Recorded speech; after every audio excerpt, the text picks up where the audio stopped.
Welcome back on my channel Gaurav की educational दुनिया। और आज था क्लास 12 का इकोनॉमिक्स का पेपर और इकोनॉमिक्स मेरा सब्जेक्ट है। तो अभी हम आए हैं इसके सॉल्यूशन के लिए। बच्चों को दिखा दें कि भाई बच्चे क्या गलतियां करके आए हैं और कितने मार्क्स उनको मिल सकते हैं। तो अगर हम एनालिसिस करें पेपर का तो एनालिसिस में हमें ये दिखता है कि जो पेपर था बहुत ही मॉडरेट था। मॉडरेट इन द सेंस मैं इसको एक एवरेज पेपर ही बोलूँगा, बिकॉज बहुत ज़्यादा डिफिकल्टीज पेपर में नहीं थी। डायरेक्ट क्वेश्चंस पूछे गए थे, न्यूमेरिकल बहुत इजी थे, एमसीक्यूज वो डायरेक्ट एक दो एमसीक्यू में बच्चे फंसे होंगे तो फंसे होंगे, ठीक है। और बाकी एक एमसीक्यू गलत भी था तो गलत था तो बच्चों को पूरे मार्क्स मिलेंगे, यानी 1 मार्क का तो बच्चों का फायदा हो ही गया, है ना। और बाकी इंडियन इको की बात करें तो इंडियन इको में भी डायरेक्ट क्वेश्चंस गिवन थे, प्लस एक 6 मार्कर क्वेश्चन सस्टेनेबल डेवलपमेंट का। तो पूरा का पूरा क्वेश्चन आपका पैराग्राफ में ही पूरा आंसर उसका था। तो ओवरऑल अगर मैं एनालाइज करूं तो जो पेपर था वो बहुत ज़्यादा ना तो डिफ़िकल्ट था बट हाँ इजी था। बहुत ज़्यादा इजी नहीं था बट इट वाज इजी। तो अभी हम सॉल्यूशन स्टार्ट करेंगे और आपको बताएंगे कि आपने कहाँ कहाँ गलती की होगी और कहाँ कहाँ मार्क्स आपको मिलेंगे, किस गलती के मार्क्स कटेंगे। सेट 1 मैक्रो इकोनॉमिक्स का हम सेक्शन कर रहे हैं, सेक्शन ए। और इसमें तो फर्स्ट क्वेश्चन है, इसमें 2 स्टेटमेंट है। फर्स्ट स्टेटमेंट में लिखा है कि एक्स पोस्ट सेविंग और ex post investment are equal at all the level of income. Ex post saving and ex post investment नहीं, बिल्कुल भी नहीं बेटा। ये हमेशा कहाँ इक्वल होते हैं? ये eight equilibrium level of income equal होते हैं, ठीक है। X post saving and ex post investment and ex post saving, x post means actual, तो ये हर एक लेवल पे इक्वल नहीं होते। ये सिर्फ कब इक्वल होते हैं? At equilibrium level. तो statement 1 was wrong. Under statement 2 क्या गिवन है? Under the effective demand principle the equilibrium output is equal to ex ante aggregate demand. और ये बिल्कुल करेक्ट है। इफेक्टिव डिमांड कहाँ होती है बेटा? इफेक्टिव डिमांड प्रिंसिपल जब आप पढ़ते हो ना एनसीईआरटी में गिवन है कि effective demand is the demand जहाँ पर आपका जो प्लान्ड आउटपुट है is equal to planned demand के इक्वल आता है। दैट डिमांड इज आपकी जो होती है वो होती है effective demand in the economy. तो स्टेटमेंट 1 रॉन्ग है और स्टेटमेंट 2 करेक्ट है। तो दैट मीन्स जो फर्स्ट क्वेश्चन है इस फर्स्ट क्वेश्चन का ऑप्शन स्टेटमेंट 1 इज फॉल्स, यानी option B is correct. Now question number 2। Question number 2 given है बेटा, identify which of the following is not considered as normal residence of India. Normal residence of India कौन नहीं है? तो बेटा there are 4 options with you और चारों options में क्या गिवन है कि कौन सा नॉर्मल रेजिडेंस ऑफ इंडिया नहीं है। तो इसका जो करेक्ट ऑप्शन है दैट इज ऑप्शन डी। अब देखो, Indian citizen working in USA embassy located at new Delhi. वो जो पर्सन है इंडियन पर्सन है, इंडियन सिटीजन है, तो इंडिया का तो रेजिडेंस हो गई होगा बिकॉज वो इंडिया में ही रह रहा है, ठीक है ना। B option, Indian officials working in Indian embassy in China. Indian embassy एक इंडियन टेरिटरी का पार्ट है, चाहे वो चाइना में हो, चाहे वो यूएस में हो, चाहे वो किसी और कंट्री में हो। तो इंडियन एम्बेसी में काम करने वाले जो इंडियन ऑफिशियल्स हैं they are always the part of Indian domestic territory. हमने पढ़ा है कि जो एम्बेसीज होती है वो एक पर्टिकुलर कंट्री का ही पार्ट होती है। तो बी ऑप्शन में भी वो एनआरआई होंगे। Then an Indian diplomats visiting Canada for a summit. और हमने पढ़ा है कि जितने भी डिप्लोमेट्स होते हैं हमारे वो सारे के सारे हमारे नॉर्मल रेजिडेंसी होते हैं, इरिस्पेक्टिव ऑफ द फैक्ट वो कहीं पे भी जाएं अपने किसी काम के लिए। तो कनाडा भी गया फिर भी वो इंडियन ही है। देन डी ऑप्शन है, an Indian working in an American company located in New York for a period more than 1 year. तो ये जो पर्सन है ना ये बेटा नॉर्मल रेजिडेंस होगा किसका? अमेरिकन कंपनी का, जो कि न्यूयॉर्क में है ना। तो न्यूयॉर्क का ये नॉर्मल रेजिडेंस होगा क्योंकि वहाँ पे he is living more than 1 year, ठीक है ना, सिंस मोर देन 1 ईयर। तो इसका जो सेकंड का जो ऑप्शन है ना ये ऑप्शन होगा आपका डी, बिकॉज जो पर्सन है वो 1 साल से ज़्यादा के टाइम से वहाँ पे न्यूयॉर्क में रह रहा है, तो वो वहाँ का नॉर्मल रेजिडेंस हुआ ना कि इंडिया का, ठीक है। तो ऑप्शन 2 का ऑप्शन नंबर डी, क्वेश्चन 2 का। देन बात करते हैं क्वेश्चन नंबर 3 की। तो क्वेश्चन नंबर 3 में लिखा हुआ है, in an hypothetical economy if entire additional income is consumed. Entire additional income is consumed मतलब change in Y equals to change in Y. इसका मतलब एमपीसी आपका हो गया 1, एमपीसी 1 हुआ तो एमपीएस हो गया 0। और पूछा इन्वेस्टमेंट मल्टीप्लायर, तो इन्वेस्टमेंट मल्टीप्लायर क्या होता है? 1 अपॉन एमपीएस। 1 अपॉन एमपीएस मतलब 1 अपॉन 0, दैट मीन्स इन्फिनिटी। तो इसका option number D, that means third जो क्वेश्चन है इसका भी ऑप्शन डी आपका करेक्ट है। सॉल्यूशन मैंने आपके सामने कर दिया और आप देख सकते हो सॉल्यूशन कैसे है। ठीक है, इसमें भी काफ़ी सारे बच्चे 1 लगा के आए हैं बेटा, कंफ्यूज हो गए थे वो एमपीसी एमपीएस में, बट एमपीसी अगर 1 है तो एमपीएस तो 0। अब एडिशनल इनकम पूरी कंज्यूम हो गई है, दैट मीन्स एमपीसी 1 हुआ, एमपीसी 1 है तो एमपीएस 0, तो 1/0 क्या आएगा आपका इन्फिनिटी। तो थर्ड क्वेश्चन का option D is correct. Now question number 4, question number 4 में गिवन है in an economy balance of trade showing a deficit of 200 crore, BOT, balance of trade का फॉर्मूला क्या होता है बेटा, एक्सपोर्ट माइनस इंपोर्ट। तो अब इसमें डेफिसिट आया कितने का, 200 करोड़ का डेफिसिट है, यानी माइनस ऑफ 200 शो हो रहा है। तो ऑब्वियस सी बात है जब डेफिसिट है ना तो इंपोर्ट्स जो होंगे वो ग्रेटर होंगे और एक्सपोर्ट्स जो होंगे वो, it means export will be lesser than import. दोनों के बीच का डिफरेंस कितना है, 200 का है। तो सिंपली अगर इंपोर्ट आपके 900 करोड़ है तो ये 700 करोड़ रहे होंगे तभी माइनस का 200 आया एज अ डेफिसिट, है ना। तो एक्सपोर्ट विल बी 700 करोड़। वो सिंपल सी एप्लीकेशन थी।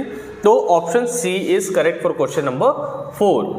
फिर आते हैं क्वेश्चन नंबर 5 पे। क्वेश्चन नंबर 5 में गिवन है कि भाई सैरोता borrowed funds from a bank for purchasing a new house. अब बोरो किया है ना मनी, अब मनी के हमने 4 फंक्शन किए हैं। मीडियम ऑफ एक्सचेंज में एक्सचेंज की तरह मीडियम, मतलब किसी भी गुड्स को हम एक्सचेंज करते हैं, परचेज करते हैं, तो उसके लिए यूज होता है medium of exchange. Store of value, value को स्टोर करने के लिए, यूनिट ऑफ अकाउंट, वैल्यू को मेजर करने के लिए।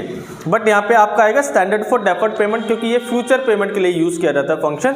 तो हमने लोन लिया है, लोन किसके लिए लिया, फ्यूचर पेमेंट के लिए लिया है, फ्यूचर में पे करेंगे लोन को। तो इसका option D is correct, standard of deferred payment. तो option D for question number 5। Then question number 6। Question number 6 में गिवन है कि एक टेबल गिवन है और आपसे पूछा है कि कहाँ पे एपीएस बिकम 0। भाई एपीएस 0 कहाँ होगा, बहुत सिंपल क्वेश्चन। एपीएस 0 वहाँ होगा जहाँ पे सेविंग 0 होगी, और सेविंग 0 कहाँ होगी, जो यहाँ पे कंजम्पशन इनकम के इक्वल होगी। तो कंजम्पशन और इनकम देखो पूरी टेबल में कहाँ इक्वल है, 100 लेवल पे। तो 6 का जो आंसर आएगा वो आएगा 100, that means option number B. तो 6 का है आपका ऑप्शन नंबर बी करेक्ट। अब आ जाते हैं 7th पे। 7th में दिया हुआ है कि इकोनॉमी में इनिशियल डिपॉजिट 4000 करोड़ है, रिजर्व रेशियो 10% है, total deposit created would be. बहुत इजी क्वेश्चन है बेटा। आपकी LRR है 10%, LRR 10% है। जो मनी मल्टीप्लायर आपका आएगा, मनी मल्टीप्लायर आपका इट वुड बी 1/LRR, ठीक है। तो 1/LRR मतलब 1/10% मीन्स 10 आ जाएगा मनी मल्टीप्लायर, यानी जितनी भी मनी क्रिएट होगी ना वो इनिशियल डिपॉजिट का 10 टाइम्स इंक्रीज होगी।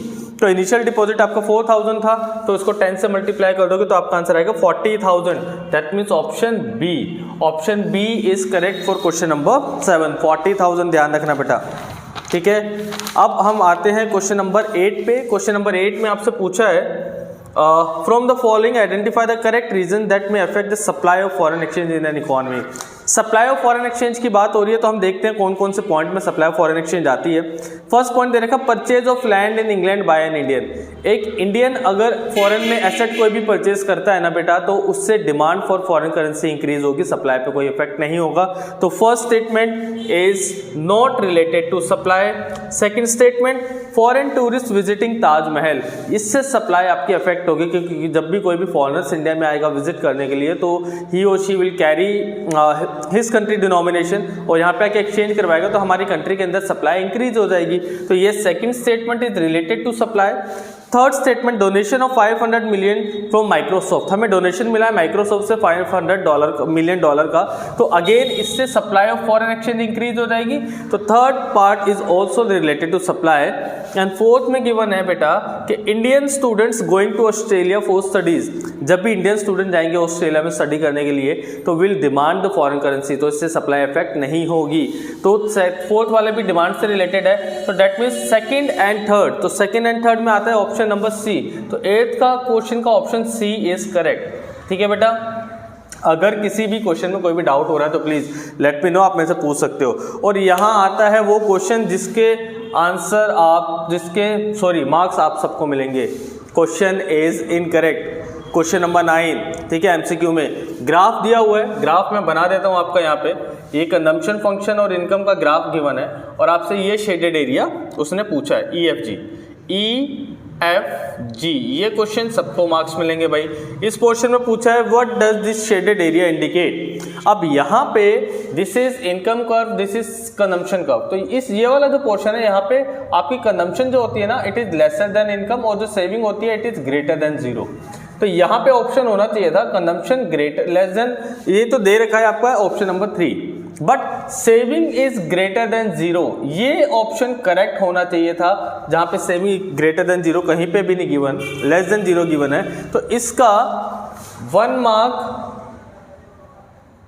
will be given to all the student।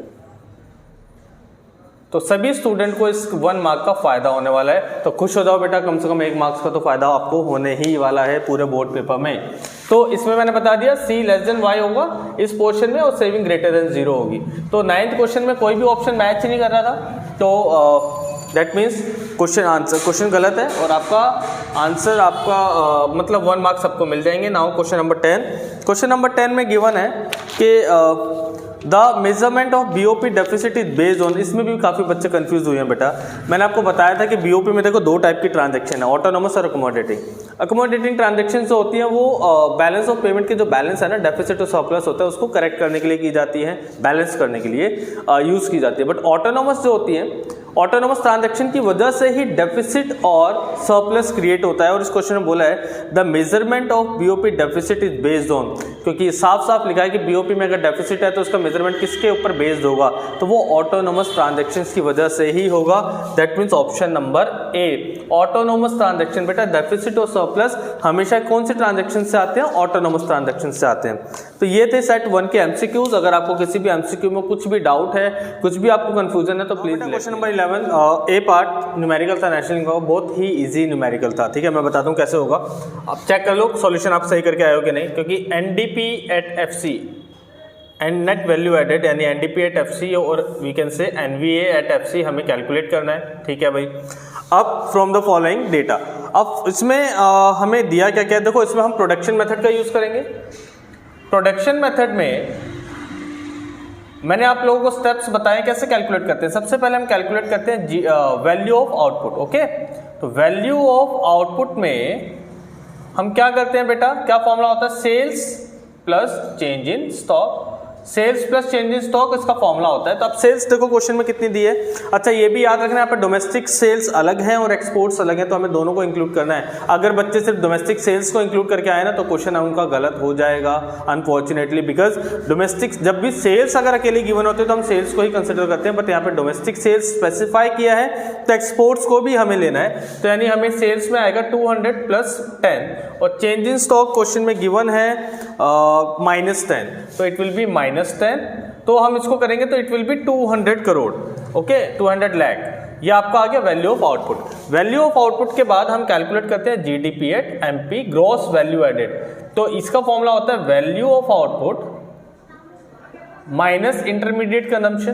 तो 200 माइनस, अब क्वेश्चन में देखो इंटरमीडिएट कंजम्पशन कहाँ के बने बेटा, ये जो सिंगल यूज प्रोड्यूसर गुड्स होते हैं, यानी फिफ्थ ऑप्शन देखो 120, यही इन्हीं को हम बोलते हैं intermediate consumption, because single use producer good है, एक बार यूज करने के बाद खत्म हो जाएंगे।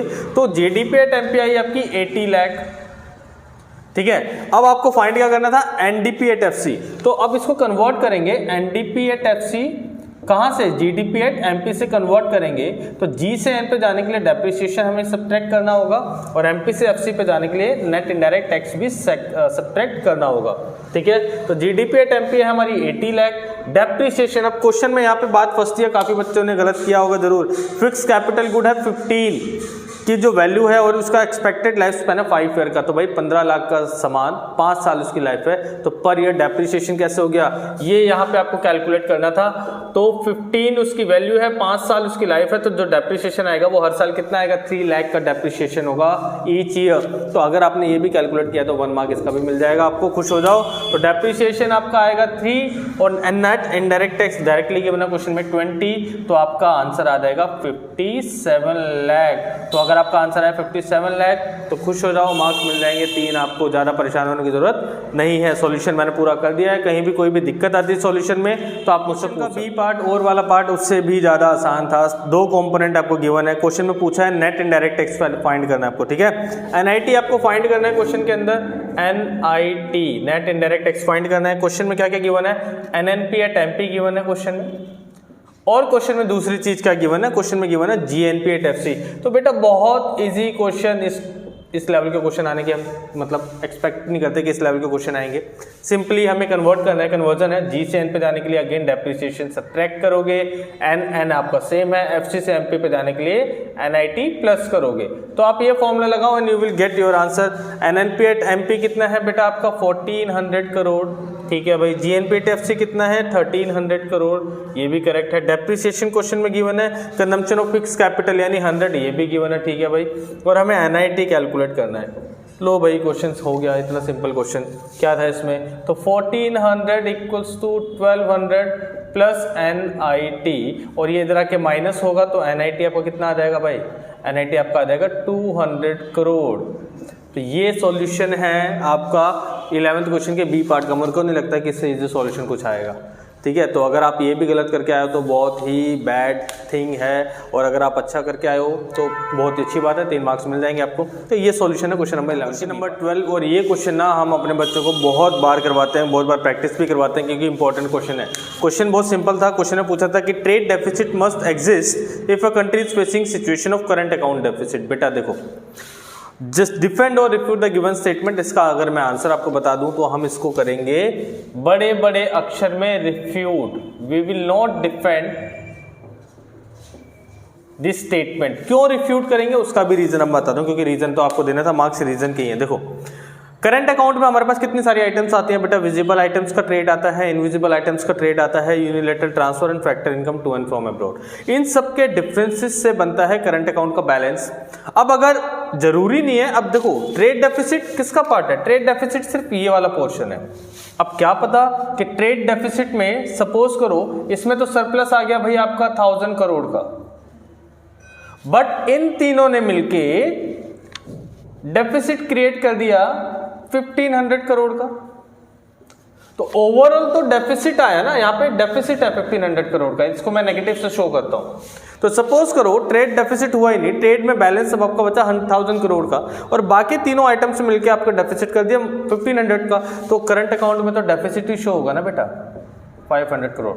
तो करंट अकाउंट में डेफिसिट था, बट आपका ट्रेड में डेफिसिट नहीं था। यहाँ पे देखो, तो इसमें यही आंसर करना था कि trade deficit must exist if a country is facing situation of current account deficit. तो बिल्कुल नहीं बेटा, करंट अकाउंट में जो डेफिसिट है ना वो इसके बिना भी आ सकता है, ठीक है। और किसी भी कोई भी सिंगल आइटम, जरूरी नहीं है कि कोई भी अगर करंट अकाउंट में डेफिसिट है तो ट्रेड में डेफिसिट आएगा ही आएगा, नहीं। मैंने आपको एग्जांपल के थ्रू समझा दिया कि अगर ट्रेड में आपका डेफिसिट है, सरप्लस भी आ रहा है, तब भी करंट अकाउंट में डेफिसिट आ सकता है। तो it is not true statement, इसको हम रिफ्यूट करेंगे। आई थिंक आपको समझ में आ गया होगा। बहुत सिंपल सा लॉजिक लगाओ बेटा कि घर में 4 लोग हैं, एक कमा के ला रहा है, क्या पता बाकी 3 को लॉस हो गया, तो ओवरऑल तो घर के अंदर लॉस हुआ ना। तो जरूरी नहीं कि घर के अंदर अगर लॉस हो रहा है यानी करंट अकाउंट में अगर डेफिसिट आ रहा है तो हर एक आइटम में डेफिसिट होगा, ऐसा मतलब बिल्कुल भी पॉसिबल या जरूरी नहीं है। पॉसिबल तो मैं नहीं कह सकता, but it is not necessary, because क्या पता किसी एक में प्रॉफिट आ रहा हो बट बाकी 3 में उतना लॉस आ रहा हो कि उस प्रॉफिट को कवर ना। क्वेश्चन नंबर 13,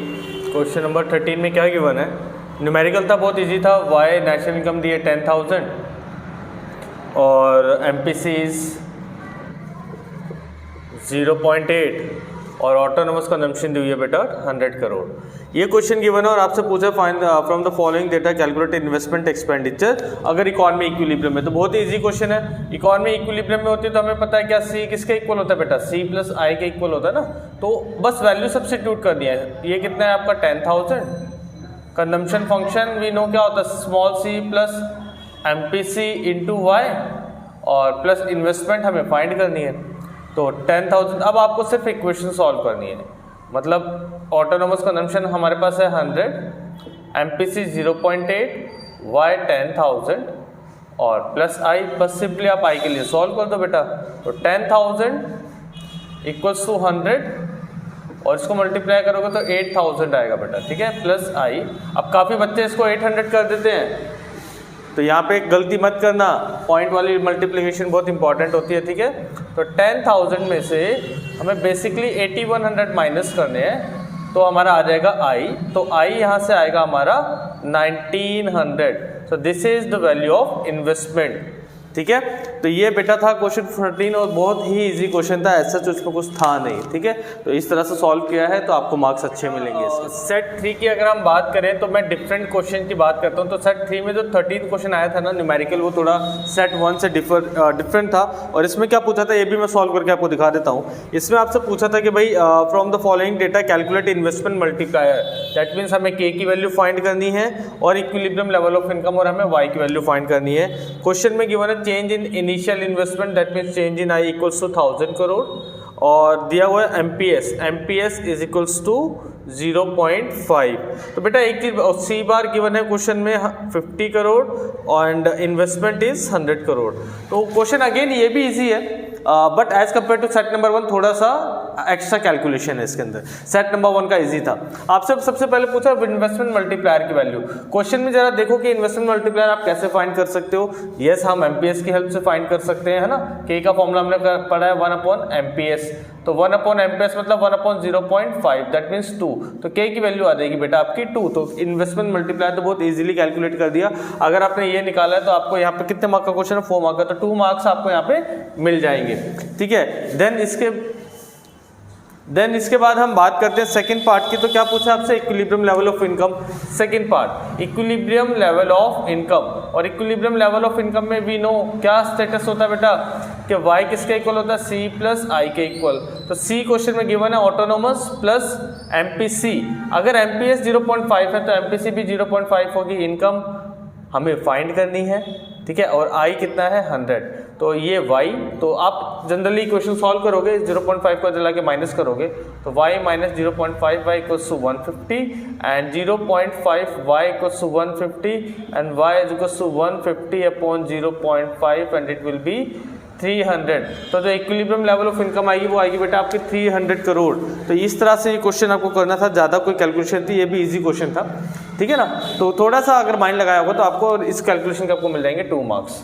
तो ये है पूरा आपका 13 क्वेश्चन सेट 3 का। बेटा सेट 3 में डिफरेंट क्वेश्चन था सेट 1 से, तो मैंने ये डिफरेंट क्वेश्चन 14 ए पार्ट का फर्स्ट ए ऑप्शन का फर्स्ट पार्ट लिखा है with an objective to reduce inflation.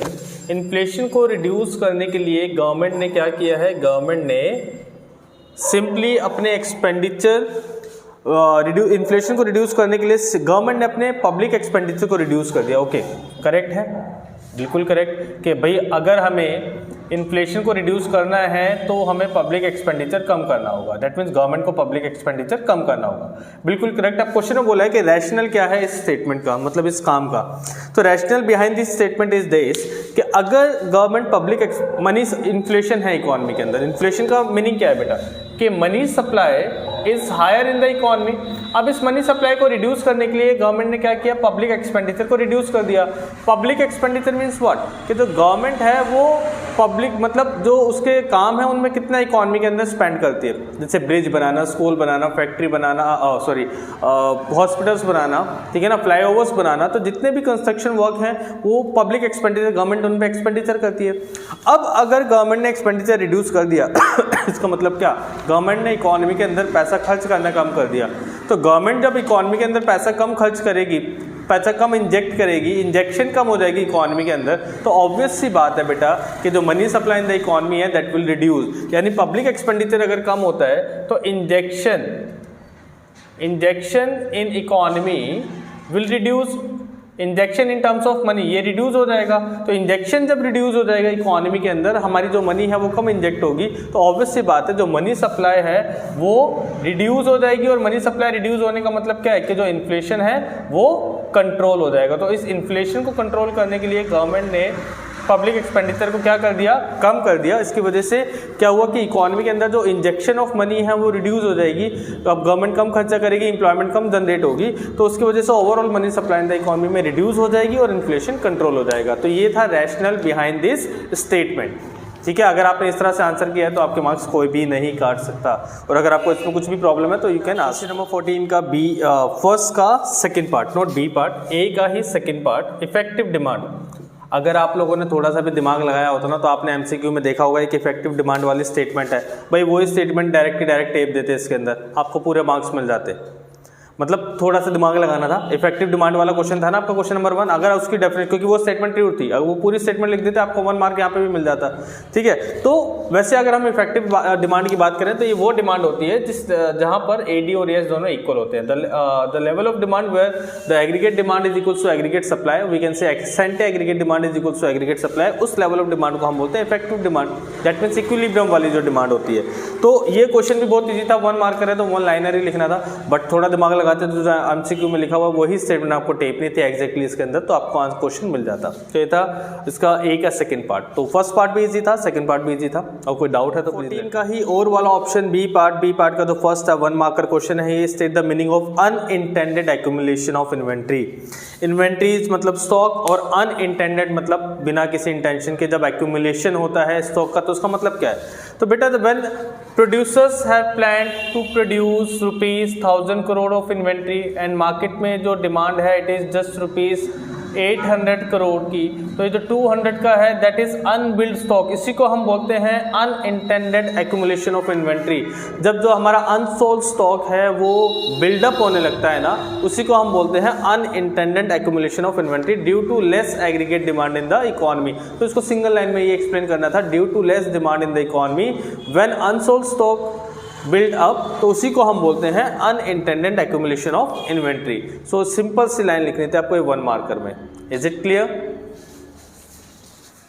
तो बेटा ये था क्वेश्चन नंबर 14 के बी का सेकंड पार्ट, और ये मैं हमेशा बच्चों को बोलता हूँ तो ये क्वेश्चन आना ही है। कल भी मैंने बच्चों को बोला था कि ये क्वेश्चन 90% चांस आएगा ही आएगा, इनइक्वालिटी वाला, और ये आया जरूर। एडी इज ग्रेटर देन ए। सो उसमें पूछा कि इकोनॉमी में आपका आउटपुट, एम्प्लॉयमेंट और इनकम पे क्या इंपैक्ट आएगा, ठीक है। इजी क्वेश्चन था क्योंकि चैप्टर नंबर 9 जो एक्स वो आपका इक्विलिब्रियम वाला है उसमें ये क्वेश्चन बनते ही बनते हैं। देखो aggregate demand is greater then aggregate supply, इसका मतलब क्या है पहले तो? इसका मतलब है कि all the sectors in the economy are planning to purchase more than what firms are planning to produce. Firms ने जितना प्लान किया है ना प्रोड्यूस करने का, हाउस होल्ड जो जितने भी सेक्टर्स हैं इकोनॉमी में विच आर डिमांडिंग सेक्टर, उन्होंने डिमांड जो है वो ज़्यादा की क्रिएट कर दिया इकोनॉमी में। इसका इम्पैक्ट क्या होगा कि भाई जो प्लान इन्वेंट्री है, प्लान इन्वेंट्री मतलब what producers have plan to produce, उनकी जो प्लान इन्वेंट्री है वो डिजायर्ड लेवल से कम हो जाएगी, would fall below the desired level. अब प्लान इन्वेंट्री को डिजायर्ड लेवल तक लाने के लिए अब प्रोड्यूसर क्या करेगा? प्रोड्यूसर सब्सिक्वेंट पीरियड में आउटपुट, एम्प्लॉयमेंट और इनकम पे क्या इफेक्ट आएगा? तो भाई सब्सिक्वेंट पीरियड में वो प्रोड्यूसर आउटपुट की प्रोडक्शन इंक्रीज कर देगा। प्रोडक्शन इंक्रीज होगी तो ऑब्वियस सी बात है एम्प्लॉयमेंट भी इंक्रीज होगी और इनकम भी इंक्रीज होगी।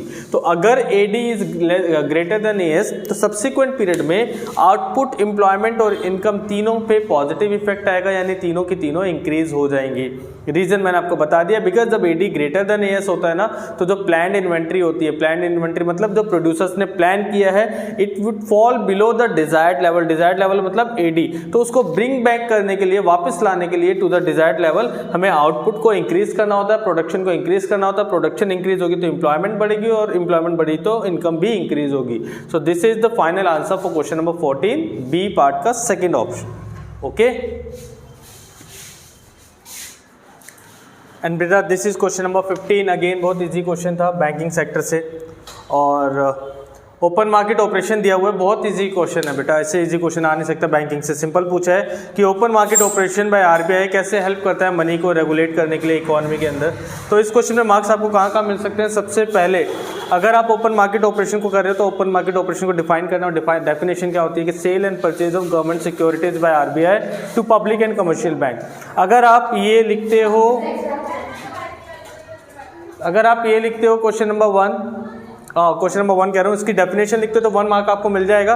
उसके बाद कंट्रोल कैसे करते हैं इन्फ्लेशन और डिफ्लेशन में, तो कंट्रोल में आपको पता है कि इन्फ्लेशन के केस में गवर्नमेंट सिक्योरिटीज को सेल करते हैं, बिकॉज सेल करने से क्या होता है इकोनॉमी के अंदर जो लिक्विडिटी होती है वो एब्जॉर्ब हो जाती है, ठीक है। और डिफ्लेशन के केस में जो आरबीआई होता है वो गवर्नमेंट सिक्योरिटी को परचेज करता है जिससे कि लिक्विडिटी इंजेक्ट हो जाती है इकोनॉमी के अंदर। तो अगर आपने ये दोनों पॉइंट लिखे हैं कि इन्फ्लेशन और डिफ्लेशन को कैसे कंट्रोल करता है, तो 1.5 आपको यहाँ पे मिल सकते हैं। तो 3+1 इससे आपको टोटल 4 मार्कर क्वेश्चन इस टाइप से आपका बनता है ओपन मार्केट ऑपरेशन का। और हाँ कहीं कहीं जगह ये भी कंसिडर कर सकते हैं कि डेफिनेशन की तो बात है नहीं, तो डेफिनेशन लिखो चाहे ना लिखो, डेफिनेशन लिखो चाहे ना लिखो, उसमें कुछ आपको मार्क्स ऐसा नहीं है कि कटेंगे या मिलेंगे, लेकिन हाँ अगर आपने इफेक्ट भी बताया तो यहाँ के भी आपको पूरे मार्क्स मिल सकते हैं, ठीक है। क्वेश्चन नंबर 16 का ए पार्ट, और बहुत ही इजी क्वेश्चन था, ये भी सिंपल पूछा था, रिवेन्यू एक्सपेंडिचर और कैपिटल एक्सपेंडिचर के बीच का डिफरेंस क्या है। तो देखो इस बजट वाले चैप्टर में ना हम revenue expenditure, capital expenditure, revenue receipts, capital receipts, इनके बीच में डिफरेंस बोलते हैं कि बहुत इंपॉर्टेंट है और इसमें से क्वेश्चन आ सकता है। तो वही क्वेश्चन आया था सिंपली, अगर आपने क्वेश्चन को इस टाइप से किया है तो आपको 1 मार्क मिल जाएंगे हर एक सेट के, 1 1 1, तो 1 + 1 + 1 आपको 3 मार्क्स यहाँ पे पूरे मिल जाएंगे अगर आप बेसिस के साथ दोनों को डिफ्रेंशिएट करते हो। पहले बेसिस में आप मीनिंग लिख सकते थे कि रिवेन्यू एक्सपेंडिचर एक ऐसा एक्सपेंडिचर है जो कि इतनी neither create asset nor reduce liability, ना ही हमारी एसेट क्रिएट होती है ना ही लायबिलिटी रिड्यूस होती है। और capital expenditure on the other hand it either increase asset nor reduce, में कि ये रिकरिंग है ये नॉन रिकरिंग है, ठीक है। और थर्ड इसमें बोला कि एग्जांपल के साथ समझाना है। तो जो रिवेन्यू एक्सपेंडिचर है इसमें हम एग्जांपल दे सकते हैं कि सैलरी पे करनी होती है गवर्नमेंट को, उस पर जो खर्च होते हैं वो उसके रिवेन्यू एक्सपेंडिचर की फॉर्म होते हैं। एजुकेशन पे खर्च करना, हेल्थ पे खर्च करना, स्कॉलरशिप पे खर्च करना, ये सारे के सारे जो एक्सपेंडिचर है ना, these expenditures are the part of revenue expenditure. और कैपिटल एक्सपेंडिचर का मतलब है या तो आप कोई लोन रीपे करते हो तो लोन रीपेमेंट भी आ सकता है इसके अंदर, जिससे कि आपकी लायबिलिटी रिड्यूस हो जाएगी, ठीक है। And then construction of building, any building, school building, hospitals, flyovers, इस सबसे क्या होता है गवर्नमेंट की कैपिटल क्रिएट होती है ना। तो ये जो सारे एग्जांपल हैं कैपिटल एक्सपेंडिचर के हैं। तो अगर आप 3 सिंपल से बेसिस लिख के इसको एक्सप्लेन कर सकते थे तो आपके अच्छे से मार्क्स आ जाएंगे इसके अंदर। तो यह है सॉल्यूशन 16th क्वेश्चन का ए पार्ट। एंड बेटा दिस इज ए का second part of 16th question, same question है, 3 मार्कर क्वेश्चन है। आपको आइडेंटिफाई करना है कि गवर्नमेंट बजट का कौन सा ऑब्जेक्टिव है इस क्वेश्चन के अंदर। और क्वेश्चन में क्या दिया हुआ है कि एक्सपोर्ट और इंपोर्ट ड्यूटी रिड्यूस की है, इन्वेस्टर्स को इंसेंटिव प्रोवाइड करवाए हैं, टैक्स रिबेट दी है। तो बेटा बेसिकली ये सारी चीज़ें जो गवर्नमेंट करती है ना वो अपनी जीडीपी को ग्रो करने के लिए करती है, ठीक है।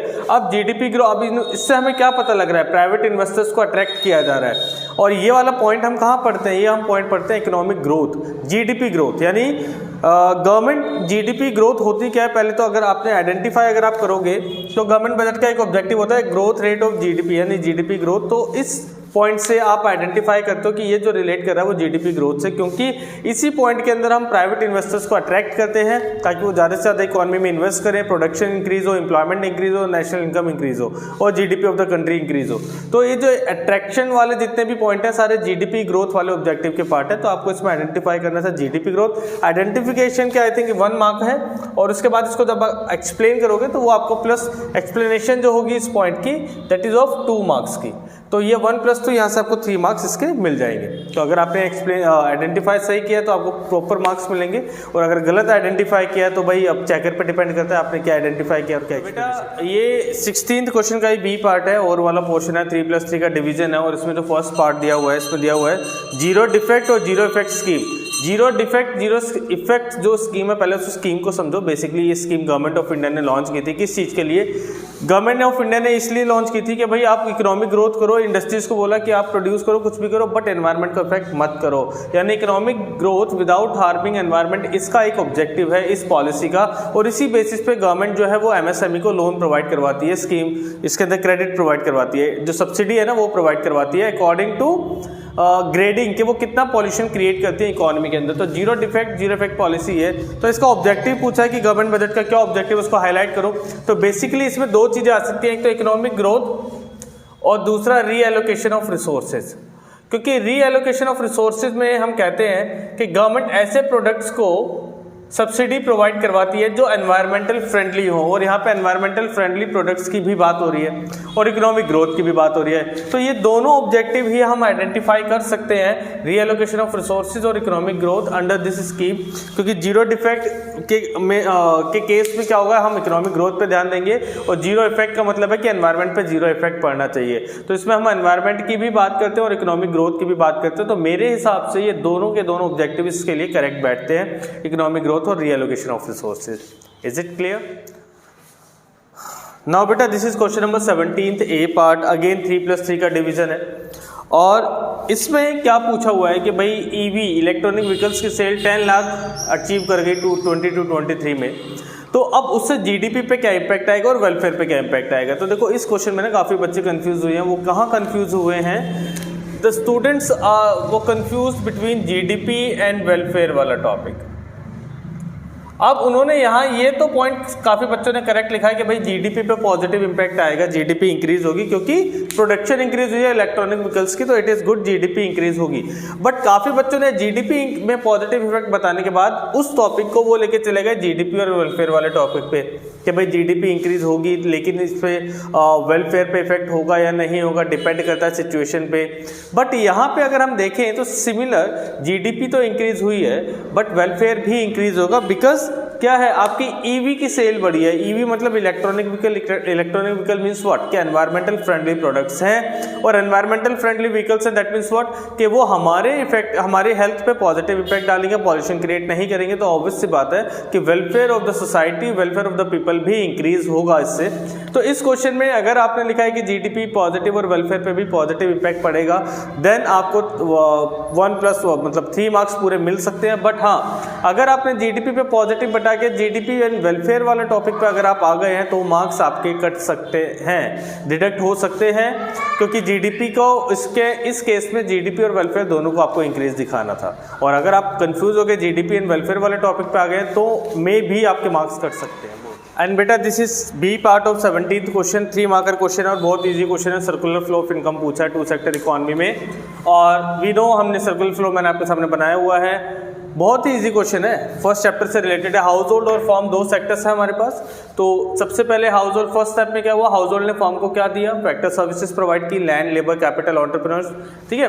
देन फॉर्म ने उन फैक्टर सर्विसेज का यूज करके क्या प्रोड्यूस किया, गुड्स एंड सर्विसेज, और इन फैक्टर सर्विसेज के बदले में फॉर्म ने हाउस होल्ड को दी फैक्टर पेमेंट, जो होती है rent, wages, interest, profit. Okay, जब पैसा आ गया हाउस होल्ड के पास तो अब हाउस होल्ड क्या करेगा, ये गुड्स एंड सर्विसेज जो फॉर्म ने प्रोड्यूस किए हैं, ये goods and services house hold purchase करेगा, किससे, फॉर्म से। तो जो फैक्टर पेमेंट गई है हाउस होल्ड के पास, जो फैक्टर इनकम आई है हाउस होल्ड के पास, ये फैक्टर इनकम दोबारा कहाँ चली जाएगी, फॉर्म के पास। और हम ये पढ़ते हैं सर्कुलर फ्लो ऑफ इनकम में कि भाई इसमें कोई भी लीकेज नहीं होती। लीकेज मतलब जो भी मनी, जितनी भी इनकम क्रिएट हुई है वो सारी की सारी इनकम खर्च हो जाएगी दोबारा से, और ये सर्कुलर फ्लो चलता रहेगा। सो this is circular flow of income. आपको सिंपल डायग्राम बना के आपको लाइंस में एक्सप्लेन करना था कि कौन सी चीज कहां से कहां शिफ्ट हो रही है, और आपको पूरे 3 मार्क्स मिल जाएंगे इस क्वेश्चन में। Is it clear? तो ये था मैक्रो का पोर्शन, और अभी हम आगे करते हैं स्टैटिस्टिक्स का पोर्शन। और मैक्रो के किसी भी पोर्शन में कुछ भी अगर आपको डाउट है तो प्लीज लेट मी नो, और मैं ट्राई करूंगा कि आपके सारे डाउट्स को। MCQ of Indian economic development question number 18 से 27 तक, और एमसीक्यू बहुत इजी आते हैं इंडियन इको के, ज़्यादा सोचने की बच्चों की जरूरत नहीं पड़ी, ठीक है ना। तो बच्चे एमसीक्यू से ज़्यादा खुश थे इस बार कि एमसीक्यू ज़्यादा घुमा के पूछे नहीं है, बल्कि क्वेश्चन में एक आध पूछा होगा ऐसा तो प्रॉब्लम आई, बाकी एमसीक्यू बहुत अच्छे आए थे। तो एमसीक्यू इंडियन इकोनॉमी के 18th क्वेश्चन की अगर हम बात करें तो इसमें असर्शन रीजन वाला क्वेश्चन है, और असर्शन में गिवन है कि India could not develop a sound industrial base during the British rule. As we know, ये तो करेक्ट स्टेटमेंट है कि भाई ड्यूरिंग कॉलोनियल रूल इंडिया का इंडस्ट्रियल बेस बिल्कुल खत्म था, उसने कुछ भी बेस को डेवलप नहीं किया था। देन रीजन दिया हुआ है कि Britishers follow restrictive trade policies which strengthened. अब बच्चों ने क्या किया है, काफी बच्चों ने, कि उन्होंने सिर्फ इतना पढ़ा कि Britishers followed restrictive trade policy. उन्होंने कहा कि भाई हाँ ए भी करेक्ट है, आर भी करेक्ट है, और आर करेक्ट रीजन है, उन्होंने ए ऑप्शन लगा दिया। बट बेटा हमेशा बोला जाता है कि क्वेश्चन को बड़े ध्यान से पढ़ा जाए। इसमें आगे लिखा हुआ है विच स्ट्रेंथन्ड इंडियन हैंडीक्राफ्ट इंडस्ट्री। भाई उसने इंडियन हैंडीक्राफ्ट इंडस्ट्री को स्ट्रेंथ थोड़ी दी थी, उसने उसको मजबूत नहीं किया था ना। तो ये रीजन बिल्कुल गलत है, यानी assertion is true, reason is false. तो आपका ऑप्शन सी करेक्ट आएगा 18th क्वेश्चन का। 19th question, match the following as column 1 column 2। First structural reform, limited urbanization, related नहीं है। जीएलएफ, रिड्यूस ग्लोबल डिमांड, ये भी रिलेटेड नहीं है। Less stress on usages of natural resources, low density of population, ये correct है चारों में से, क्योंकि जब आपकी पॉपुलेशन की डेंसिटी लो होगी ना तब आपका जो नेचुरल रिसोर्सेज है उस पर लेस स्ट्रेस होगा, ठीक है। तो ये सी ऑप्शन करेक्ट है, तो 19th का C option is correct. Then बात करते हैं 20th क्वेश्चन की। तो 20th क्वेश्चन में अगेन लिखा हुआ है कि जो हमने मॉडर्नाइजेशन ऑब्जेक्टिव है गवर्नमेंट बजट का, गवर्नमेंट जो अपनी प्लानिंग की 5 प्लानिंग, उसमें मॉडर्नाइजेशन एक ऑब्जेक्टिव है, चैप्टर नंबर 2 का क्वेश्चन है ये, ठीक है। अब इसमें मॉडर्नाइजेशन में हम किस चीज़ का आउटलुक चेंज करते हैं, क्या देखा जाता है, तो इसमें हम 2 चीज़ों को देखते हैं। एक तो भाई इकोनॉमिक ग्रोथ करनी है, सोशल आउटलुक में चेंज लेके आना है। दूसरा हमें टेक्नोलॉजिकल अपग्रेडेशन भी कर दिया, यानी first and third, social outlook में चेंज लेके आना और टेक्नोलॉजी को अपग्रेड भी करना है। तो इसका ऑप्शन सी करेक्ट है 20th क्वेश्चन का। देन 21st क्वेश्चन में ए पार्ट है तो डायरेक्ट पाई चार्ट दिया है, बहुत ही इजी क्वेश्चन था। एनिमल हस्बेंड्री डायरेक्ट आंसर है। 22 क्वेश्चन में स्टेटमेंट वाले क्वेश्चन है, 2 स्टेटमेंट आपके पास। फर्स्ट स्टेटमेंट में लिखा है कि outsourcing is one of the most important outcome globalization process, very good, correct answer है। मतलब स्टेटमेंट करेक्ट है कि आउटसोर्सिंग जो है ना वो ग्लोबलाइजेशन का ही एक आउटकम है। और स्टेटमेंट 2 क्या लिखा हुआ है कि ग्लोबलाइजेशन की वजह से काफ़ी इंडियन कंपनीज ने एक्सपेंड किया है अपना ऑपरेशन अब्रॉड। ये भी बिल्कुल करेक्ट लाइन है। इंडिया की काफ़ी सारी कंपनी होगी, ओपैक हो गई, ठीक है, और सेल हो गई, काफ़ी सारी कंपनीज ने अपना जो प्रोडक्शन है वो बाहर की कंट्रीज में स्टार्ट कर दिया। तो दोनों स्टेटमेंट करेक्ट है, यानी ऑप्शन नंबर 22 का C, both statement 1 and 2 are true. तो इसका 22 का सी पार्ट। 23 क्वेश्चन अगेन बहुत इजी क्वेश्चन है कि पाकिस्तान ने अपने रिफॉर्म कब इंट्रोड्यूस किए, तो भाई 1988 में इंट्रोड्यूस किए। Again C option is correct. 24 again statement वाले क्वेश्चन है। इस बार ना स्टेटमेंट वाले काफ़ी ज़्यादा क्वेश्चन दे दिए इन लोगों ने। तो China has used market system, तो स्टेटमेंट 1 यहीं पे गलत हो जाती है। चाइना ने सोशलिस्ट सिस्टम को अडॉप्ट किया था, मार्केट सिस्टम अडॉप्ट नहीं किया था, तो स्टेटमेंट 1 इज रॉन्ग। स्टेटमेंट 2 लिखा हुआ है कि इंडिया, पाकिस्तान, चाइना के पास सिमिलर फिजिकल एंडोमेंट्स है but totally political system different है। बट बेटा इसका तो जो फिजिकल एंडोमेंट्स है ना वो भी अलग अलग है भाई। तीनों के पास जो लैंड है उसकी रेशियो भी अलग अलग है। चाइना के पास सबसे ज़्यादा लैंड है, इंडिया के पास उससे कम, पाकिस्तान के पास उससे कम, ठीक है ना। लैंड के अलावा अगर बात करें एग्रीकल्चरल लैंड तो वो चाइना के पास सबसे कम है। तो तीनों की जो नेचुरल जो एंडोमेंट्स है, जो फिजिकल रिसोर्स है, वो तीनों कंट्री में अलग अलग है। तो स्टेटमेंट 2 भी फॉल्स होती है। तो both statement are false, that means option D is correct for question number 24। 25 में सिंपल क्वेश्चन है, डैश इंडिकेटर में भी डिफाइंड है the measure of extent of demographic participation. तो इसमें लिबर्टी इंडिकेटर आपका करेक्ट आंसर है, दैट इज ऑप्शन डी। 25 का ऑप्शन नंबर डी। 26 में दिया हुआ है कि भाई दो स्टेटमेंट, अगेन स्टेटमेंट वाले क्वेश्चन यार बहुत ज़्यादा भर दिए, सीबीएसई कम दिया करो ऐसे क्वेश्चन, बच्चे बहुत कंफ्यूज होते हैं। Casual workers are hired on a permanent basis, statement 1 बिल्कुल सीरियस से नकारते हैं भाई, कैजुअल वर्कर को परमानेंट बेसिस पे हम हायर करते ही नहीं है। देन स्टेटमेंट 2 के वर्क फोर्स जो है वो उसमें एम्प्लॉयड और अनएम्प्लॉयड दोनों पर्सन आता है। इस स्टेटमेंट में बच्चे कंफ्यूज हुए हैं, उन्होंने इसको भी करेक्ट कर दिया। बेटा लेबर फोर्स में एम्प्लॉयड और अनएम्प्लॉयड दोनों आते हैं, बट वर्क फोर्स में सिर्फ और सिर्फ एम्प्लॉयड पर्सन ही आते हैं, that mean both statement are false. तो 26 का option D is correct. Now question number 27 के माइक्रो फाइनेंस वाले क्वेश्चन हमेशा सेल्फ हेल्प ग्रुप, आंख बंद करके लगा दो SHD, तो ऑप्शन ए इज करेक्ट। तो ये थे MCQ 10 MCQ, बहुत ही इजी MCQ थे, ज़्यादा सोचना नहीं था। तो अगर आपको किसी भी MCQ में कोई भी डाउट है तो please. Question number 28 Suez canal से रिलेटेड क्वेश्चन था, चैप्टर नंबर 1 से क्वेश्चन है, international foreign trade with Britain वाले टॉपिक से। तो लिखा हुआ है कि सुएज कैनाल की ओपनिंग ने ब्रिटिशर्स को हमारे फॉरेन ट्रेड पे मोनोपोली कंट्रोल करने में बहुत हेल्प की है। जस्टिफाई करो स्टेटमेंट को। जस्टिफाई का मतलब होता है आपको ऊपर ग्रीवेंस स्टेटमेंट को पूरा जस्टिफाई करना है, तो वैसे भी स्टेटमेंट ट्रू है। सुएज कैनाल ओपन हुई थी बेटा 1869 में, एक आर्टिफिशियल वाटरवेज था जो नॉर्थ से साउथ की तरफ गया। देन हम बात करते हैं कि सुएज कैनाल ने कैसे हेल्प की ब्रिटिशर्स की इंडिया के साथ फॉरेन ट्रेड में। तो हुआ क्या, बिफोर सुएज कैनाल जब इंडिया से जाते थे शिप्स कहाँ, ब्रिटेन, रॉ मटेरियल्स वगैरह लेके, और ब्रिटेन से जब फिनिश प्रोडक्ट्स इंडिया आते थे तो उनको ना एक लंबा रास्ता ट्रैवल करना होता था। ये मान लो इंडिया है, यहाँ ब्रिटेन है, ये पूरा एशिया पैसिफिक है, यहाँ अफ्रीका है, तो ये पूरा ऐसे क्रॉस करके ऐसे जाते थे, ठीक है। अफ्रीका के थ्रू सेल करना पड़ता था शिप्स को, तो इंटरनेशनल अफेयर्स काफ़ी मतलब प्रॉब्लम और प्लस कॉस्ट काफ़ी ज़्यादा इन्वॉल्व थी बिफोर सुएज कैनाल। तो ब्रिटिशर्स ने देखा भाई ज़्यादा पैसा लग रहा है, ज़्यादा टाइम भी लग रहा है और पॉलिटिकल चीज़ें भी करनी पड़ती हैं, तो उन्होंने बीच में से भाई एक रास्ता बना लिया अपना, जिसको इसलिए बोलते हैं इसको कि आर्टिफिशियल वाटरवे है। तो भाई बीच में से एक रास्ता बना लिया, उसी को उन्होंने नाम दिया सुएज कैनाल, ठीक है। और इसके बाद क्या फ़ायदा हुआ, सुएज कैनाल ने कैसे इंपॉर्टेंट मतलब क्या फ़ायदा किया कि सबसे पहले तो कॉस्ट ऑफ ट्रांसपोर्टेशन रिड्यूस हो गया, जिससे कि ब्रिटिशर्स को काफ़ी ज़्यादा बेनिफिट हुआ, और जो टाइम लगता था ना वो टाइम भी काफ़ी ज़्यादा रिड्यूस हुआ। और इंडियन मार्केट में जो उनका एक्सेस था, उनके जो फिनिश प्रोडक्ट्स आते थे इंडिया में बिकने के लिए, उनको एक इंडियन मार्केट में जो एक्सेस था वो बहुत अच्छी तरह से भी मिल गया। तो ये फ़ायदा किया सुएज कैनाल ने, और इसी वजह से ब्रिटिशर्स का जो था ना मोनोपोली कंट्रोल हो गया था हमारे फॉरेन ट्रेड पर। मोर देन 50% ट्रेड हमारा ब्रिटिशर्स के साथ, क्योंकि अब जो ट्रेड था वो बहुत ज़्यादा ईजी हो गया था सुएज कैनाल के ओपन होने के बाद। तो ये अगर आप लिख के आए हो तो आपको मार्क्स अच्छी तरह से मिल सकते हैं। क्वेश्चन नंबर 28 का ही बी पार्ट मींस और वाला ऑप्शन, रेलवे ने हमारे रिसोर्सेज को कैसे एक्सप्लॉइट करने में ब्रिटिशर्स की हेल्प की।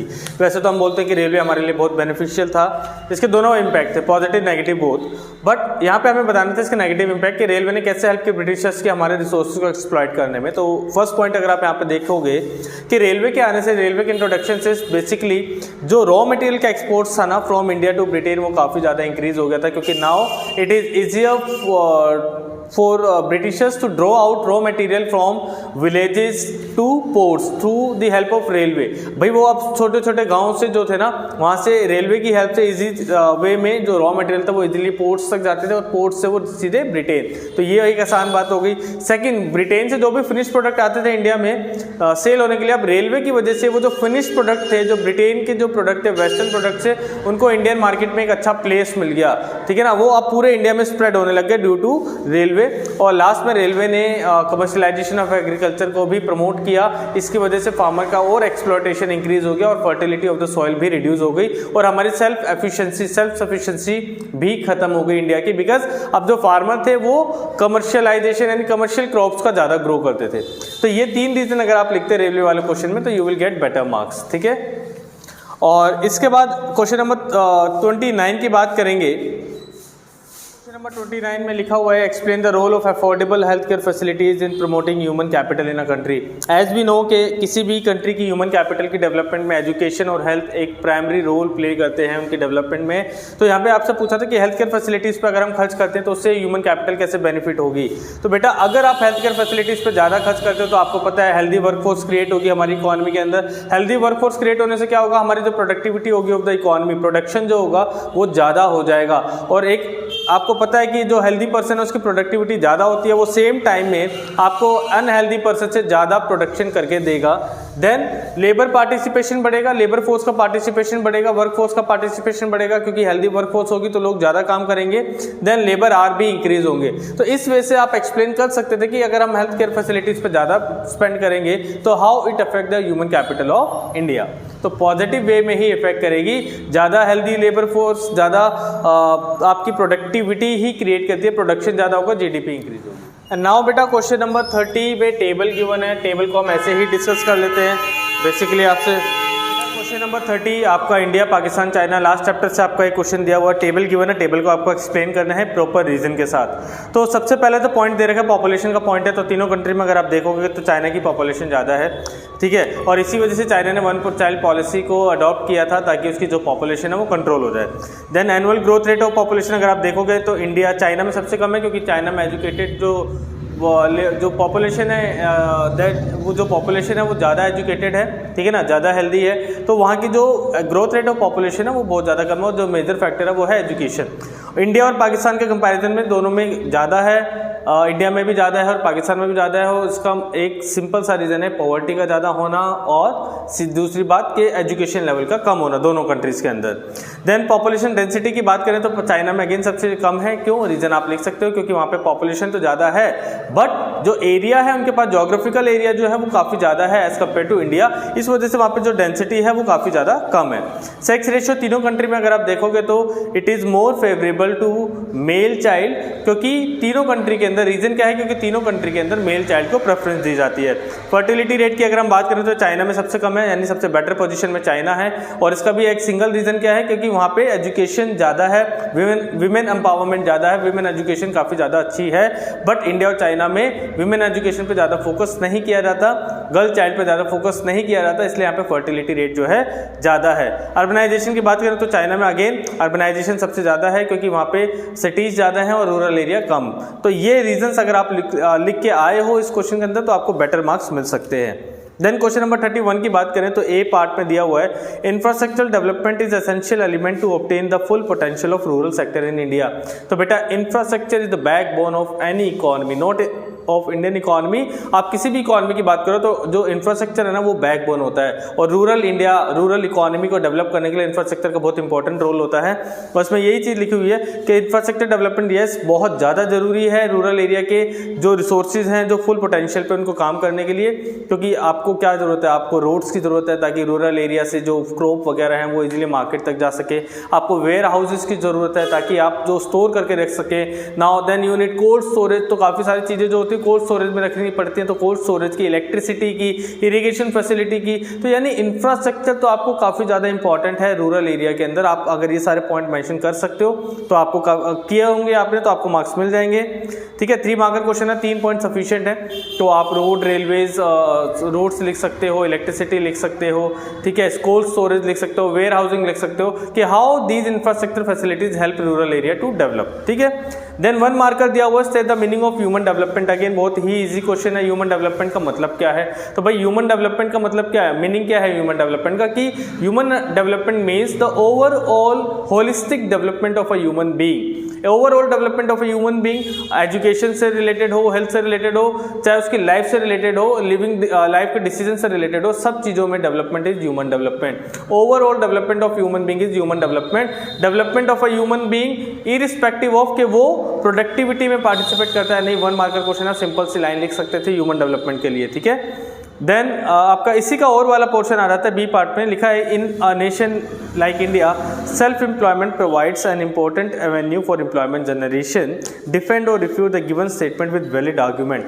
आपने एम्प्लॉयमेंट वाले चैप्टर में पढ़ा है एक टॉपिक, मैं बताऊं उस चैप्टर का ही नाम है इनफॉर्मलाइजेशन ऑफ वर्कफोर्स और casualisation of workforce. That means what, कि इंडिया के अंदर अगर हम बात करें, इंडिया जैसी कंट्री के अंदर जो मेजर सोर्स ऑफ एम्प्लॉयमेंट आजकल के टाइम पे जो है वो है कैजुअल सेक्टर, इनफॉर्मल सेक्टर, ना कि self employment. Casualisation of workforce और इनफॉर्मलाइजेशन ऑफ वर्कफोर्स की वजह से ही जो एम्प्लॉयमेंट है, सेल्फ एम्प्लॉयड पर्सन और जो रेगुलर हायर्स हैं वो कम होते जा रहे हैं। तो इसमें आपको रिफ्यूट करना था इस स्टेटमेंट को, यानी 31 के बी पार्ट में रिफ्यूट करना है कि इंडिया में जो एम्प्लॉयमेंट का जो मेन एवेन्यू, इंपॉर्टेंट एवेन्यू वो है अब क्या बन चुका है, वो बन चुका है कैजुअल सेक्टर। ठीक है, वैसे अगर हम बात करेंगे कि रूरल एरिया और वैसे अर्बन एरिया की अगर सेपरेटली बात करें जो आपकी बुक में दिया हुआ है, तो रूरल एरिया में सेल्फ एम्प्लॉयमेंट का रेशियो बहुत ज़्यादा है, अर्बन एरिया में कम एज कम्पेयर टू। लेकिन अगर मैं ओवरऑल बात करूं तो हम टॉपिक पढ़ते हैं इसके अंदर किस चीज़ का, हम टॉपिक करते हैं किसका, बेसिकली हम करते हैं informalisation of workforce, casualisation of workforce, मतलब सेल्फ एम्प्लॉयड से और जो लोग हैं वो रेगुलर सैलरी से धीरे धीरे कम होकर कहाँ आते जा रहे हैं, इनफॉर्मल सेक्टर में। और टॉपिक पूरा दिया हुआ है कि कितनी ज़्यादा वर्कफोर्स हमारे कैजुअल सेक्टर में काम करती है, इनफॉर्मल सेक्टर में काम करती है। तो हम ये स्टेटमेंट को मैं पूरी तरह से रिफ्यूट करता हूँ। ठीक है, देन आपका क्वेश्चन नंबर 32 आ जाता है एम्प्लॉयमेंट जॉबलेस ग्रोथ का क्वेश्चन है, डायरेक्ट बुक से क्वेश्चन दिया हुआ है। इसमें आपको लिखा हुआ है कि एनालाइज करो ट्रेंड। तो एनालाइज क्या करना है, इसमें आप यही एनालिसिस लिखोगे जॉबलेस ग्रोथ है। ग्रोथ एक ऐसी बट ग्रोथ तो हो रही है, जीडीपी इंक्रीज हो रही है, एक अच्छे रेट से इंक्रीज हो रही है, बट एम्प्लॉयमेंट को अफेक्ट नहीं करती, एम्प्लॉयमेंट इंक्रीज नहीं हो रही है। और उसका सबसे बड़ा रीजन क्या है कि इंडिया के अंदर जो शिफ्टिंग ऑफ वर्कफोर्स है वो एग्रीकल्चर से डायरेक्ट सर्विस सेक्टर, यानी जो वर्कफोर्स है डायरेक्ट यहाँ शिफ्ट हुई है। बीच का जो सेक्टर है ना, इंडस्ट्रियल सेक्टर, जो कि मेजर हब माना जाता है वर्कफोर्स के लिए, वर्कफोर्स के अब्जॉर्प्शन के लिए, उस इंडस्ट्रियल सेक्टर में इतनी ज़्यादा डेवलपमेंट नहीं हुई। तो इंडिया में जो ग्रोथ हुई थी ना, बेसिकली एग्रीकल्चर से डायरेक्ट सर्विस में पास हुई। जबकि डेवलप्ड कंट्रीज में क्या देखा जाता है कि बेटा ग्रोथ जो है वो पहले एग्रीकल्चर में, फिर इंडस्ट्री में, सर्विस में जाती है। लेकिन इंडिया में ऐसा केस नहीं था और यही रीज़न था इस जॉबलेस ग्रोथ का। काफ़ी सारे स्कॉलर्स ने ये भी मेंशन किया कि भाई जॉबलेस ग्रोथ क्यों है, क्योंकि इंडिया के अंदर जो ग्रोथ हुई सर्विस सेक्टर में, तो जो इंडस्ट्रियल सेक्टर है वो ज़्यादा लेबर फोर्स को एब्जॉर्ब नहीं कर पाया और टेक्नोलॉजिकल डेवलपमेंट हुई, लेकिन आपकी जो वर्क फोर्स है लेबर इंटेंसिव टेक्निक का ज़्यादा यूज़ नहीं किया गया। तो आप इसमें ये सब मेंशन कर सकते थे।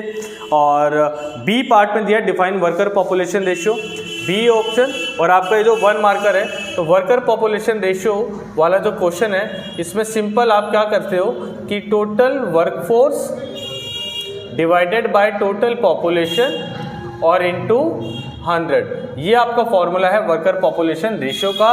और आपको पहले ये फॉर्मूला लिखना था, तो आपको हाफ मार्क्स तो फॉर्मूले का ही मिल जाएगा। और डिफाइन कर देते कि सिंपली ये बताती है आपको कि how much portion of the total population is working in a country, क्योंकि वर्क फोर्स में सिर्फ एम्प्लॉयड पर्सन आते हैं जो एक्चुअल में वर्क करते हैं। तो आपको सिंपल लिखना था this ratio tells us about the working people of the country, के that how much population is working in a country.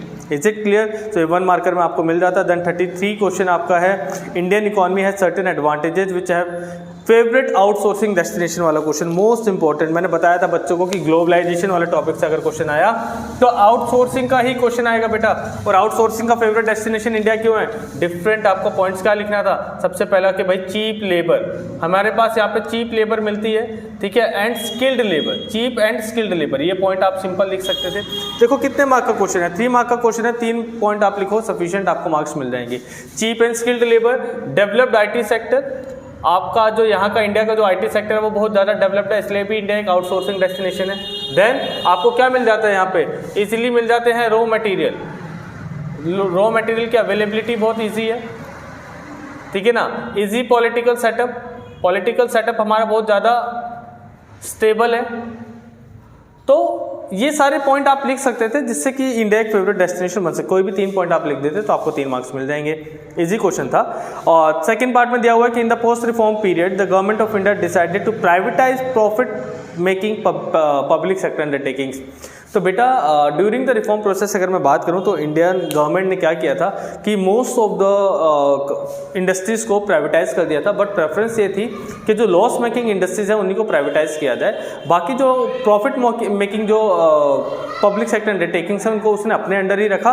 और उनकी एफिशिएंसीज को इंक्रीज करने के लिए वो नवरत्ना और महारत्ना पॉलिसीज़ को लेके आए और उन्होंने प्रॉफिट मेकिंग पीएसयूज को बेसिकली अगर हम बात करें तो उन्होंने आपको वैलिड आर्गूमेंट के साथ एग्री करना है, स्टेटमेंट के साथ एग्री हो या नहीं। तो अगर आप एग्री करते हो तो आप ये पॉइंट लिख सकते हो ना, सॉरी अगर डिसएग्री करते हो कि अगर नहीं भाई ऐसा नहीं था, उन्होंने सिर्फ लॉस मेकिंग को कन्वर्ट किया, प्रॉफिट मेकिंग को अपने पास ही रखा, तो उसके रीजन भी है कि प्रॉफिट मेकिंग पीएसयूज के एफिशिएंसीज को इंक्रीज करने के लिए उन्होंने नवरत्न महारत्न जैसे पॉलिसीज लेके आई, उनको ऑटोनॉमी दी कि भाई now you can take your decision by your own, autonomy provide की उनको, ठीक है ना। तो आप ये पॉइंट अगर मेंशन कर देते अपने वैलिड आंसर जो आंसर है उसके रीजन के अंदर तो आपको मार्क्स मिल जाएंगे।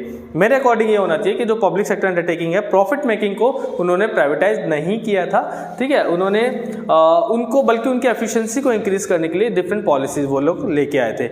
और जो इसके आर्ग्यूमेंट में आंसर करते हैं कि हाँ भाई कर दिया था, तो वो प्राइवेटाइजेशन वाले पॉइंट लिखेंगे कि हाँ भाई किया था, लेकिन ये आंसर किया था वाला नहीं है। यहाँ पर मैं रिफ्यूट करूँगा इस स्टेटमेंट को। देन इसका बी पार्ट है कि भाई explain the need and type of land reform implemented in agriculture sector. बहुत सिंपल क्वेश्चन है, इसमें आपको लैंड फर्स्ट बी पार्ट का फर्स्ट पार्ट 4 मार्क का क्वेश्चन है और आपसे बोला है कि explain the need and type of land reform. बहुत ही इजी क्वेश्चन था चैप्टर नंबर 2 से, लैंड रिफॉर्म एग्रीकल्चर सेक्टर में क्या क्या लैंड रिफॉर्म किए। तो डिफरेंट लैंड रिफॉर्म्स हमने किए थे during 1950 to 1990। Abolition of zamindari system, land ceiling, land consolidation, regulation of rent, cooperative farming, तो ये सारे आप लैंड रिफॉर्म मेंशन कर सकते थे, उनको एक्सप्लेनेशन करनी थी। ये 4 मार्कर क्वेश्चन है, 4 रिफॉर्म्स मैंने लिख दिए हैं। और उसके बाद लिखा था कि भाई इंडस्ट्रियल सेक्टर परफॉर्म पुअरली, जो इसका सेकंड पार्ट है इस क्वेश्चन का 2 मार्कर है, ये है 4 मार्कर और ये है 2 मार्कर। तो 4 मार्क्स तो 4 पॉइंट से मिल जाएंगे और यहाँ पे 2 पॉइंट कोई भी मेंशन कर दो इन चारों में से तो आपको मार्क्स मिल सकते हैं। सिंपल लिखा है कि इंडस्ट्रियल सेक्टर काफी पुअरली परफॉर्म किया रिफॉर्म प्रोसेस में। तो हमने पढ़ा भी है लास्ट चैप्टर के अंदर, last in the sense LPG वाले चैप्टर में, कि एग्रीकल्चर सेक्टर और जो इंडस्ट्रियल सेक्टर था ना उनकी जो परफॉर्मेंस थी वो डाउन गई थी। रीजन क्या थे? चीपर इंपोर्ट्स, बिकॉज इंडिया ने जब हमने अपने आप को ग्लोबलाइज किया, ओपन किया, तो वहाँ से जो बाहर की कंट्री से जो प्रोडक्ट थे उनसे कंपटीशन फेस नहीं कर पाए इंडियन प्रोडक्ट्स, क्योंकि वो चीपर थे और यहाँ के जो प्रोडक्ट थे वो महंगे थे, तो उनकी डिमांड कम हो गई यहाँ डोमेस्टिक प्रोडक्ट्स की। तो चीपर इंपोर्ट से वो लोग मतलब फेस नहीं कर पाए कंपटीशन। देन पब्लिक इन्वेस्टमेंट बहुत ज़्यादा रिड्यूस हो गई थी, गवर्नमेंट का रोल कम हो गया था, तो पब्लिक इन्वेस्टमेंट बहुत सारे सेक्टर्स में कम हुई, सब्सिडी कम मिलने लग गई। और हमारा जो इंफ्रास्ट्रक्चर था, थर्ड पॉइंट आप लिख सकते थे इंफ्रास्ट्रक्चर, जो हमारा इंफ्रास्ट्रक्चर था that was too much poor, वो इतना ज़्यादा अच्छा नहीं था कि जो इंडस्ट्रियल सेक्टर को सपोर्ट कर सके, ठीक है। तो अगर आप ये पॉइंट लिख के आए हो या कुछ भी आपके पॉइंट मैच करते हैं तो यहाँ से आपको मार्क्स मिल सकते हैं। एंड बेटा question number 34, the most easiest question of this paper, पूरी बात करूं क्योंकि पूरा का पूरा आंसर आपका पैराग्राफ में दिया हुआ है। फर्स्ट जो सस्टेनेबल डेवलपमेंट की डेफिनेशन है उसको आपको अपने आप से लिखना है, जो कि आप एनसीईआरटी में काफ़ी बार पढ़ते हो कि the development which left the resources for the future generation, कम से कम इतनी क्वांटिटी में छोड़ के जाएं हम लोग रिसोर्सेज फ्यूचर जनरेशन के लिए जितने हमारे पास हैं। At least we should left the resources that we have today for our future generation, वो होती है सस्टेनेबल डेवलपमेंट। उससे ज़्यादा भी छोड़ सकते हैं लेकिन एटलीस्ट उतने छोड़ के जाने हैं। तो ये डिफाइन करना था एक लाइन में। देन आपसे पूछा गया है state the public project area where sovereign green bonds are focus. तो ग्रीन बॉन्ड आर फोकस, इसका डायरेक्ट आंसर आपको उसमें दिया हुआ है कि भाई renewable energy, climate change, clean transportation, sustainable water and waste management and pollution control. ये आंसर लिखना था आपको इसके अंदर। देन लिखा है how can business get benefit from green finance. 2 marker question ऊपर वाला था, ये 3 मार्कर क्वेश्चन है कि बेनिफिट कैसे हो सकते हैं। तो इसका भी आंसर इस पूरे पैराग्राफ में लिखा हुआ है कि it can help them follow different environmental norms regulation दस अवॉइड पॉसिबल फाइन्स, फाइन से अवॉइड करवा सकते हैं। सस्टेनेबल डेवलपमेंट प्रैक्टिसेस अगर हम अडॉप्ट करते हैं तो हमारी ब्रांड वैल्यू इंक्रीज हो सकती है। सेकंड पॉइंट आप ये लिख सकते थे। और आजकल customer tend to prefer brands that adopt clear sustainable development, ठीक है। एनर्जी एफिशिएंट की वजह से हम ग्रीन फाइनेंस को इंपोर्ट कर सकते हैं, हमारी प्रॉफिटेबिलिटी बढ़ेगी। यानी सारे के सारे आंसर आपके इसमें दिए हुए हैं। तो आपको ये सबसे इजी क्वेश्चन था, यानी 6 मार्कर हर बच्चा ले सकता है इस क्वेश्चन के अंदर, ठीक है। तो ये था बेटा पूरा इंडियन इको के पेपर का सॉल्यूशन सेट 1 का। और बाकी जो सेट है उनमें सेम ही क्वेश्चन है, 2 क्वेश्चन डिफरेंट है उनके मैं सॉल्यूशन डाल दूंगा। तो ये सेट सॉल्यूशन पूरे इको के पेपर का 23-24 बोर्ड का पेपर एग्जाम। अगर आपको कोई भी डाउट है पूरे पेपर में तो प्लीज़ लेट मी नो। और अगर आपको ये वीडियो थोड़ी सी भी इंफॉर्मेटिव लगे तो प्लीज़ मेरे चैनल को सब्सक्राइब करें, वीडियो को लाइक और शेयर ज़्यादा से ज़्यादा करें।